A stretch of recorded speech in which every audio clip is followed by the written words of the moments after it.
Shalom, jemaat sekalian dikasihi oleh Tuhan Yesus Kristus.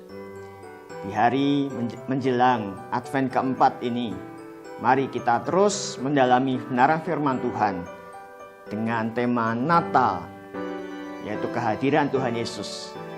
Melalui renungan hari ini, Sabtu 18 Desember 2021. Tema kita adalah penyertaan Tuhan, itulah yang kuperlukan. Jemaat yang dikasihi oleh Tuhan Yesus Kristus, di dalam momen bulan Desember ini, kata Immanuel ini kembali banyak diperdengarkan di telinga kita, di dalam khotbah-khotbah hari Minggu ataupun renungan-renungan harian.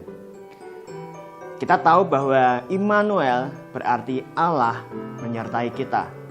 Dan itu di dalam Perjanjian Baru dinyatakan di dalam Matius pasal pertama ketika malaikat menjumpai Yusuf di dalam mimpi. Kata Immanuel sendiri sebenarnya merupakan penggenapan dari nubuat Nabi Yesaya di dalam Yesaya pasal 7 ayat 14. Tetapi kalau kita melihat di dalam Perjanjian Lama bahwa penyertaan Tuhan itu tidak hanya ada di dalam nubuat Nabi Yesaya saja.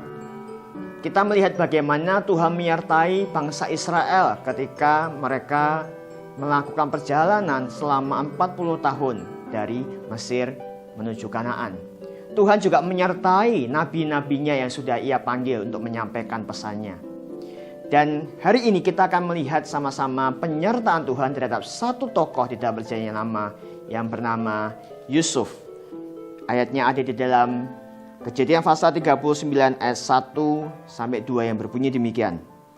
Adapun Yusuf telah dibawa ke Mesir, dan Potifar, seorang Mesir, pegawai istana Firaun, kepala pengawal raja, membeli dia dari tangan orang Ismail yang telah membawa dia ke situ. Ayat 2 dikatakan, tetapi Tuhan menyertai Yusuf, sehingga ia menjadi seorang yang selalu berhasil dalam pekerjaannya. Maka tinggallah ia di rumah tuannya, orang Mesir itu. Saudara sekalian, di sini kita melihat bagaimana Yusuf disertai oleh Tuhan. Tetapi menarik sekali kalimat yang dinyatakan bahwa Allah beserta dengan Yusuf ini dinyatakan bukan ketika Yusuf ada di dalam kondisi yang baik-baik. Dijelaskan di sini bahwa di ayat 1 bahwa Yusuf dijual sebagai budak dan dibeli oleh seorang bernama Potifar, pegawai istana Firaun. Dengan kata lain, justru penyertaan Tuhan di sini dinyatakan ketika Yusuf ada di titik terendah hidupnya, ketika ada di dalam masa-masa sulit hidupnya. Umumnya ketika kita menyematkan label Tuhan besertamu adalah ketika kita melihat bagaimana orang itu ada di dalam puncak kehidupannya. Kita melihat, wah enak ya, dia disertai Tuhan. Justru ketika usahanya berhasil, ketika keluarganya diberkati, atau ketika kita menyematkan itu kepada seorang hamba Tuhan, ketika hamba Tuhan itu diundang kemana-mana, bahkan Tuhan menyertai dia dengan mujizat-mujizat dan kesembuhan.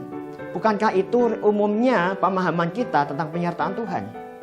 Tetapi menarik sekali di perikop yang kita baca ini, Alkitab berkata Tuhan menyertai Yusuf. Justru hal itu menunjukkan kesetiaan Tuhan dalam hidup umatnya. Bahwa Tuhan menyertai umatnya di dalam kondisi apapun. Saudara sekalian, bukankah itu yang kita perlukan? Penyertaan Tuhan di sepanjang hidup kita. Bukan sekedar di momen Natal ini ketika kita memperingati Yesus Sang Immanuel, Allah beserta kita. Tetapi di dalam setiap situasi hidup kita, baik ataupun buruk, kita perlu kehadiran Allah.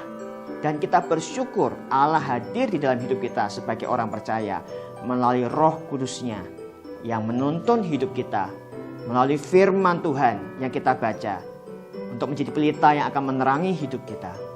Oleh karena itu Allah Immanuel, itulah yang kita perlukan. Amin.